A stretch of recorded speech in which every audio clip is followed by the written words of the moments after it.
بسم اللہ الرحمن الرحیم الحمد للہ رب العالمین والعاقبۃ للمتقین والصلاة والسلام علی سید الانبیاء والمرسلین اللہم صلی علی محمد النبی الامی وعلی آلہ وسلم تسلیما۔ الحمد للہ رمضان کے بابرکت مہینے میں احادیث کو سمجھنے اور احادیث کو پڑھنے کا سلسلہ جاری ہے، اور روزانہ کی بنیاد پر ایک حدیث مبارک ترجمہ اور مختصر تفسیر کے ساتھ آپ کی خدمت میں پیش کی جا رہی ہے۔ آج جو روایت آپ کے سامنے پیش کی جا رہی ہے وہ منافقین کی علامات سے متعلق ہے، اور مشہور روایت حدیث کی مشہور کتاب صحیح بخاری کے اندر موجود ہے۔ چنانچہ نبی کریم صلی اللہ علیہ وسلم نے فرمایا: آیۃ المنافق ثلاث، اذا حدث کذب واذا وعد اخلف واذا اؤتمن خان۔ آیۃ المنافق ثلاث، اذا حدث کذب واذا وعد اخلف واذا اؤتمن خان۔ فرمایا کہ منافق کی تین نشانیاں ہیں، تین علامتیں ہیں۔ نمبر 1، جب بات کرے تو جھوٹ بولے۔ نمبر 2، جب وعدہ کرے تو اس کی خلاف ورزی کرے۔ نمبر 3، جب اس کے پاس کوئی امانت رکھوائی جائے تو وہ اس میں خیانت کرے۔ یہ تین جو نشانیاں بتائی گئی ہیں یہ منافقین کی نشانیاں ہیں، منافقین کی علامتیں ہیں۔ منافقت کا مطلب یہ ہوتا ہے کہ انسان کی زبان پر کچھ اور ہو اور دل میں کچھ اور ہو۔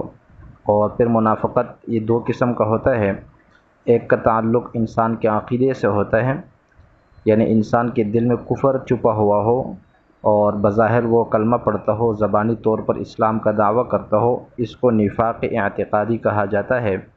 اور چونکہ یہ خالص دل کا معاملہ ہوتا ہے اور کسی کے دل پر مطلع ہونا اور اس کا علم ہونا یہ اللہ تعالیٰ وحی کے ذریعے اپنے پیغمبر کو ہی بتاتا ہے، اس لیے آج کے زمانے میں کسی کے بارے میں یہ دعویٰ نہیں کیا جا سکتا کہ اس کے دل کے اندر نفاق ہے اور وہ بظاہر صرف کلمہ پڑھتا ہے اور دل میں کفر چھپا ہوا ہے۔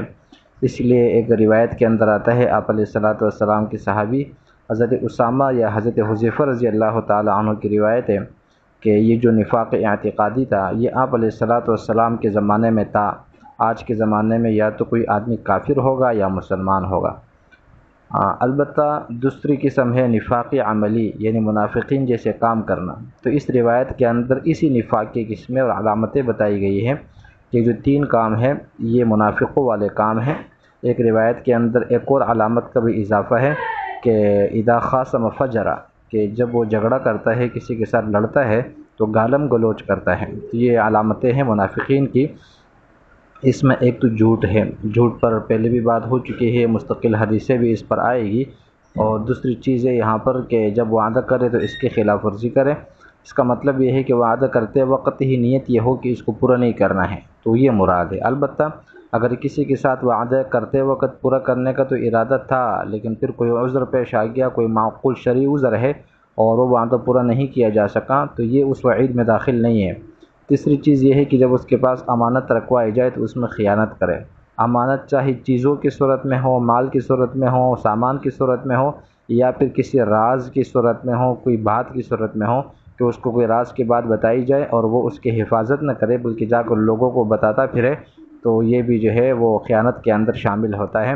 اور چوتھی علامت جو دوسری روایات میں موجود ہے کہ جب بھی جھگڑا کرے تو گالم گلوچ کرے، بد زبانی کرے اور اپنی زبان سے جو ہے نا وہ غلط قسم کی باتیں نکالیں، یہ بھی منافقین کے علامات میں سے ہیں۔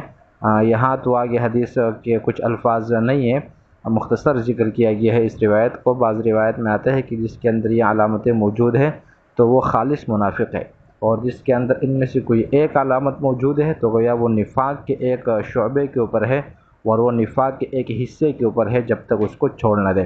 اللہ تعالی ہمیں ان تمام کے تمام برائیوں سے اور ان اخلاقی عادات سے اور ان اخلاقی رذائل سے اپنے حفظ و امان میں رکھے۔